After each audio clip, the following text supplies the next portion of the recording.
What sort of stories do you get from these people who have, in effect, lost everything, Rosie?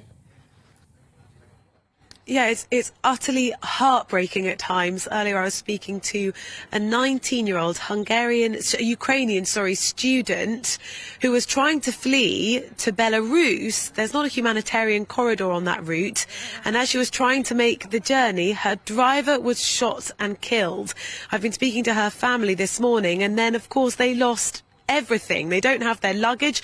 Crucially, they don't have their documents that they need to be able to try and transition through the rest of the EU. When you get to Hungary, right now we're at Zahoin station. It's 2 kilometres from the border. I can just show you quickly some of the trains that are coming in. So this one here with the yellow stripe, that's come from Kyiv. That's final destination will then be to Vienna. We've also got some domestic Hungarian trains.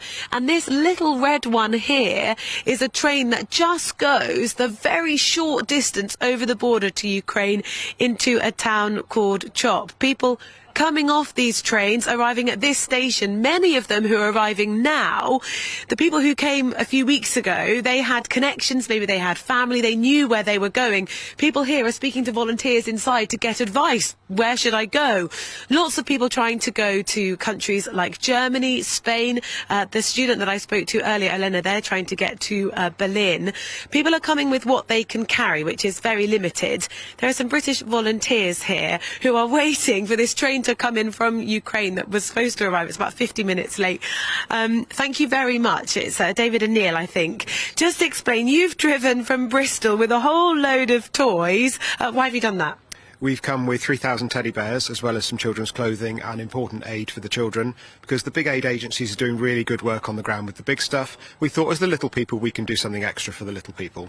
So right now you're just waiting at the station. You've done this several times over the last few days, so that when children get off the train, you've got something to give them.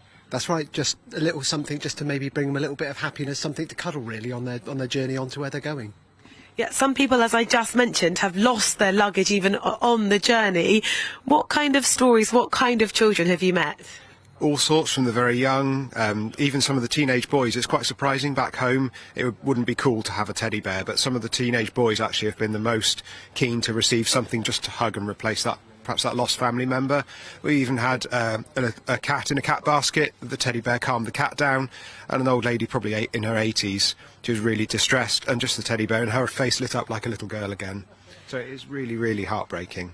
It is heartbreaking. What I've found really striking watching this crisis unfold in these families is that there is actually sort of a lack of this raw emotion. People are just really resolute and they're getting on with it. Yeah, that's right. They know they want to get out. They're doing all that they can. Everyone's just trying to help, and yeah, it's really hard to see, yeah. A little later on, we're going to head on to your bus, which is full of toys, soft toys for children arriving. This is just sort of one tiny glimpse of the type of support that's available in the station behind me. Lots of people will then be getting on trains or getting drivers. There's some volunteers from Switzerland who've been driving people then to Budapest. Once you get there, particularly if you've got a Ukrainian passport, you can get what's called a solidarity ticket to choose pretty much at that point where you'd want to go to in the EU.